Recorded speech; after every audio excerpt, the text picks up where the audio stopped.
Mungkin perlu Mbak Olive mungkin perlu dijelaskan begitu ya, sebetulnya apa-apa saja yang perlu diperhatikan oleh kita begitu ya, apalagi sebetulnya siapa sih sebenarnya yang nggak antusias gitu ya menyambut Iya, libur Natal dan juga Tahun Baru. mhm, Biasanya memang dari bulan Januari gitu ya sudah menabung Januari, iya, Februari sampai dengan November gitu udah betul, dipersiapkan nih uangnya untuk dipergunakan di akhir tahun. Tapi nanti ujung-ujungnya nih di Januari nih kita bengong gitu ya, nah, kok uangnya habis sih habis gitu ya. ya. Jadi sebetulnya gimana sih hal-hal apa yang perlu diperhatikan sama kita? Iya, biasanya kalau liburan akhir tahun memang butuh budgetnya agak besar ya, karena biasanya cutinya juga agak panjang tuh, Iya. bisa sampai 10 hari, 7 hari gitu ya. Nah, sebenarnya kalau kita nggak mau boncos nih, ketika setelah liburan, pertama kita harus tahu dulu kemampuan finansial kita sebelum kita menentukan kemana kita pergi liburan. Contoh, kalau kita kemampuannya baru bisa pergi liburan di dalam negeri aja ya nggak apa-apa dong, jangan maksain pergi ke Eropa, ya kan? Iya. Yang kedua, udah pasti siapin anggaran yang terpisah dari biaya hidup kita. Jadi biasanya kita harus susun nih itinerary supaya kita tahu kira-kira kita mau perginya ke kota mana. Mana aja hotel-hotel yang misalnya affordable sesuai dengan budget kita dan juga mode transportasinya. Biasanya sih udah disisihin nih setiap bulannya. Nah, yang ketiga ya udah pasti kita jangan pakai hutang dan lain-lain gitu. Betul sekali. Jadi sebetulnya membuat list begitu ya, Betul, kemana kita akan liburan, lalu juga betul. berapa dana yang kita punya gitu ya, dan Ya, juga akan seperti apa gaya liburan kita itu menjadi penting betul. ya. Jadi kita lebih bisa mengontrol dan juga jadi lebih tahu begitu ya, berapa kira-kira dana yang Ya, akan dipergunakan. Tapi sebetulnya kalau kita ingin tahu begitu ya, berapa sih dana yang ideal gitu ya, persentasenya persentase. berapa sih yang paling pas untuk dipergunakan untuk liburan? Karena kalau saya sih jujur aja kadang-kadang suka keterusan gitu ya, Ya. kok jadi habis nih gitu. Biasanya sih maksimal ya di dalam perencanaan keuangan itu 10% dari pendapatan kita bisa kita sisihkan nih setiap bulannya. Jadi misalnya kalau untuk liburannya akhir tahun, Dari misalnya Januari ya. ya kita udah rencana ini dari tahun ini. Oke, tahun depan kira-kira saya mau pergi liburan nih. Misalnya butuh dananya 10 juta. Maka kita bisa loh sisihin dulu setiap bulannya terus kita taruh di instrumen investasi yang resikonya rendah, yang cocok untuk jangka waktu 1 tahun, misalnya di reksadana pasar uang gitu ya. Di investasi di reksadana pasar uang yang kasih return 5% per tahun, itu kita bisa sisihin nih untuk mencapai 10 juta sekitar 800.000 per bulan. Jadi ketika bulan Desember tahun depan, kita udah nggak kaget nih siapin uangnya gitu ya. Jadi maksimal 10%. Gimana kalau misalnya kondisinya Bapak Ibu di rumah udah nggak bisa nih dari pendapatan bulanan disisihin untuk liburan. Maka bisa ambil dari bonus tahunan atau juga dari THR. Dari situ bisa sisihin 20% gitu. Oke, berarti caranya itu adalah menyisihkan 10% Betul? ya dari setiap bulannya gitu ya untuk bisa menyiapkan dananya ini dipergunakan di saat liburan. Nah, tapi sebetulnya Mbak Olive bagaimana sih caranya begitu ya kita untuk tetap bisa menikmati liburan karena gini ya kalau kita bicara soal pendapatan dan juga penghasilan setiap orang pasti Ya, berbeda-beda ya. Angka cukup juga setiap orang ya. pasti berbeda-beda. Tapi sebetulnya bagaimana sih tips and triknya begitu ya menikmati liburan agar tetap nyaman tapi Mhm. dengan harga yang sebetulnya affordable. Oke, jadi sebenarnya kalau liburan itu kan kita tuh tujuannya apa sih? Melepas penat gitu ya, bukan adu gengsi gitu. Iya, iya. Jadi kalau kita misalnya mau pergi ke satu kota atau satu negara, ya udah bisa coba untuk datang ke sana, tapi kita bisa pikirin nih, oh kira-kira atraksi yang bisa kita datangkan atau tempat hiburan yang kita bisa datengin harus yang sesuai budget. Misalnya kita pergi ke Bali, tapi mungkin di sosial media tuh ramenya kalau pergi ke Bali harus nongkrongnya Di tempat A gitu iya, ya. di tempat A ya, beach club yang lagi happening. Kalau kita memang nggak ada budgetnya untuk ke situ, di Bali itu kan masih banyak tempat-tempat lain, tempat hiburan yang sesuai budget kita atau bahkan gratis kita datengin. Kan tujuannya melepas penat itu sendiri. Iya. Jadi balik lagi harus sesuai dengan kondisi keuangan kita supaya bisa affordable. Oke Mbak Olive, tapi kalau kita bicara soal tadi ya Mbak Olive kan di awal sempat menyinggung bahwa sebetulnya liburan itu harus dana kita sendiri gitu Betul. yang memang sudah Ya, disisihkan. Kalau bisa jangan dana hutang ya. iya, Dan juga kalau kita lihat saat ini kan sedang tren yang namanya kartu kredit atau juga pay later. Apakah paylater. sebetulnya ini bisa menjadi pilihan nih pay later nih? Oke, jadi kalau aku pribadi ya, kalau aku sih tim yang lebih baik kalau liburan jangan pakai paylater. Karena liburan itu kita itu kan untuk hiburan. Sifat hutangnya adalah hutang konsumtif, bukan hutang produktif. Kecuali kalau kamu pergi liburan nih, misalnya Bapak Ibu pergi liburan bisa bikin video, tiba-tiba video itu bisa mendatangkan keuntungan, itu lain cerita. Tapi kalau kita cuma untuk pergi liburan, lebih baik jangan pay later gitu ya, karena bunganya takutnya nanti memberatkan dan justru bisa mengganggu cash flow kita ke depannya. Kalau kartu kredit gimana? Nah, kartu kredit ini kan macam-macam. Ada memang bank-bank yang menawarkan bisa bunga 0%. Kalau misalnya bisa bunga 0%, ya nggak apa-apa. Atau misalnya kartu kredit nawarin kalau misalnya ambil bunga 0% jadi ada diskon gitu ya. Misalnya travel fair, ya itu nggak apa-apa. Tapi kalau bisa diselesaikannya itu jangan lama-lama. Jadi jangan nyicilnya sampai 12 bulan.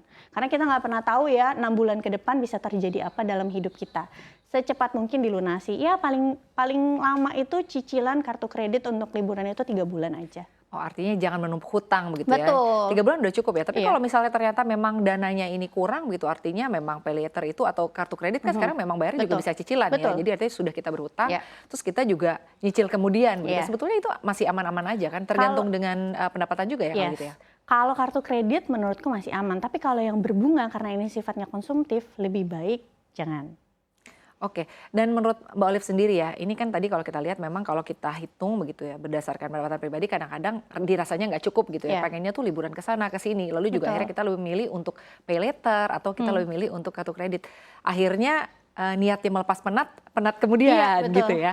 Nah, tapi akhirnya misalnya let's say sekarang kita liburan di akhir tahun nih, berarti artinya dana yang dipergunakan untuk menyelesaikan dari hutang-hutang kita dalam tanda kutip berarti dimulai dari pendapatan kita di bulan Januari begitu ya. Ya, seharusnya sebenarnya ketika kita pergi liburan jangan sampai ya saldo rekening kita kan jadi 0 ya. Paling tidak kita harus tadi seperti yang Mbak Sinta di awal sampaikan tetap punya dana darurat karena kita nggak pernah tahu nih tiba-tiba habis liburan ternyata sakit anak butuh dana kan.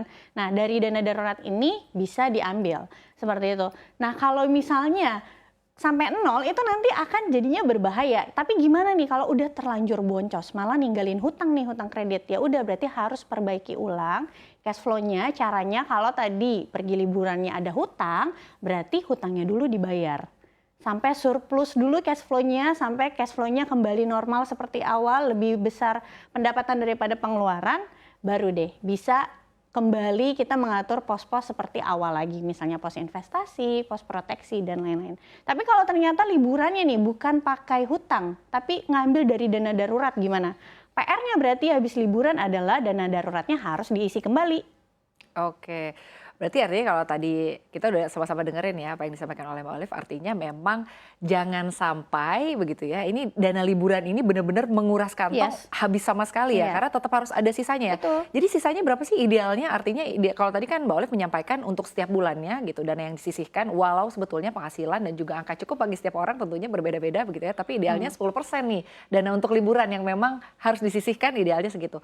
Tapi sebetulnya untuk kita saat liburan begitu ya, sebetulnya bagaimana sih yang tepatnya begitu ya, artinya kan kalau tadi sampaikan 10%, ada juga orang yang ternyata memang nggak 10% nih idealnya, jadi benar-benar kayak pas liburan ya udah dipakai aja Ya semuanya. bisa di sini ya, all out.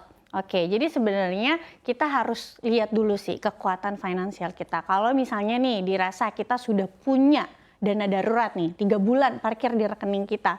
Terus dirasa kita udah nggak punya hutang konsumtif sebelumnya. Oke nggak apa-apa deh all out di liburan ini gitu ya, pakai anggaran yang lebih besar. Terus juga misalnya sambil bantu pakai hutang kredit. Asal hutang kreditnya cicilannya nggak boleh lebih dari 30% pendapatan. Ya, Nah, tidak boleh lebih dari 30% Oke. pendapatan. Contoh nih, misalnya Bapak Ibu di rumah pendapatannya 10 juta. Tapi Bapak Ibu nggak punya hutang KPR, nggak punya hutang kendaraan, nggak punya hutang konsumtif. Pergi liburan ternyata kalap nih, misalnya pergi ke luar negeri gitu ya. Aduh banyak pernak-pernik lucu, tapi harus pakai kartu kredit nih karena anggarannya udah habis. Ya udah dihitung kira-kira pembeliannya ini berapa, maka cicilan setiap bulannya itu nggak boleh lebih dari 3 juta. Oke. Karena pendapatannya tadi 10 juta.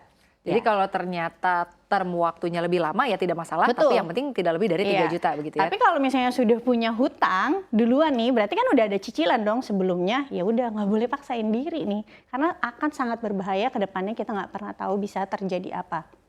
Oke, Mbak Olive. Lalu selanjutnya ini sebetulnya langkah apa nih yang bisa kita lakukan untuk bisa menyehatkan keuangan kita kembali? Seperti tadi kadang-kadang kalau sekarang kan eranya udah era media sosial ya. Kadang-kadang ya boleh dibilang cenderungnya sih terpaksa dan juga maksain ya. Aduh Iya. pengen banget nyobain ini, pengen banget Betul. nyobain itu, sayang nih. Misalnya let's say kita bilang udah ke Bali gitu ya. Sayang nih kalau kita nggak ke beach club gitu. Iya. Artinya ya tadi boncos udah terjadi gitu kayak mau bilang apa. Langkah apa sih sebetulnya yang harus dilakukan begitu kalau kita udah terlanjur boncos gitu? Ya langkah yang pertama udah pasti Paling pertama banget kalau kita lihat piramida keuangan namanya ya, fondasi paling awal itu adalah cash flow. Berarti yang harus diperbaiki pertama adalah cash flow. Kalau karena liburan kita jadi meninggalkan hutang dan hutangnya ini ternyata lebih besar daripada pendapatan kita, berarti kita harus paksain dulu untuk bayar hutangnya selama beberapa bulan ke depan. Tandanya berarti apa? Kita harus ada yang diteken nih pengeluaran lainnya. Misalnya tadinya kalau sebelum kita liburan kita biasa nonton bioskop sebulan misalnya 4 kali. Tapi karena ini setelah liburan meninggalkan hutang, ya udah kita fokus bayar hutang, nonton bioskopnya di bulan berikutnya setelah liburan ditahan dulu. Ngopi biasanya nih ke coffee shop seminggu bisa 3 kali, ya fokus dulu bayar hutang, berarti ke coffee shopnya ditahan dulu, seperti itu. Jadi kongko-kongko ke restoran ditahan dulu ya, selesaikan dulu hutang ya, agar nanti tidak terjadi penumpukan hutang ya. Oke Mbak Olive, lalu selanjutnya tips dan trik dong, bagaimana caranya kita bisa menerapkan work-life balance gitu ya, keuangan pribadi juga sehat gitu ya, dan liburan juga tenang. Jadi bukan hanya tadi ya, kita liburan ini kan tujuannya untuk menghilangkan penat ya, jangan nanti ada penat kemudian gitu. Oke, jadi kalau work-life balance ini nih biasanya kata-kata miliknya milenial gitu ya. Udah capek-capek kerja, pengennya healing dong ya kan. Sebenarnya healing itu bukan hanya tentang liburan sih. Healing itu kita me time, di rumah punya waktu karena biasanya kerja sibuk gitu ya. Cuti kan sebenarnya nggak mesti dipakai untuk liburan, betul. Bisa di rumah, baca buku, ya improve diri sendiri, atau juga dipakai untuk olahraga misalnya. Atau yang paling murah deh naik gunung. Naik gunung tuh nggak mahal loh, bisa buat healing. Jadi sebenarnya work-life balance itu nggak cuma tentang liburan, posting, cekrek-cekrek. Liburan naik pesawat gitu ya. Oke, terima kasih ya Mbak Olive atas saran-sarannya dan juga tips and trick. Semoga kita juga bisa menerapkan apa yang disampaikan oleh Mbak Olive bahwa ternyata memang liburan itu memang perlu, tapi jangan sampai menguras kantong kita ya. 10% untuk setiap bulannya gitu bisa disisihkan, atau jika sudah terjadi boncos maka 30% kita harus sisihkan di bulan berikutnya untuk bisa menyelesaikan hutang-hutang kita. Terima kasih Mbak Olive sudah berbagi insight buat kita. Salam sehat dan sukses selalu.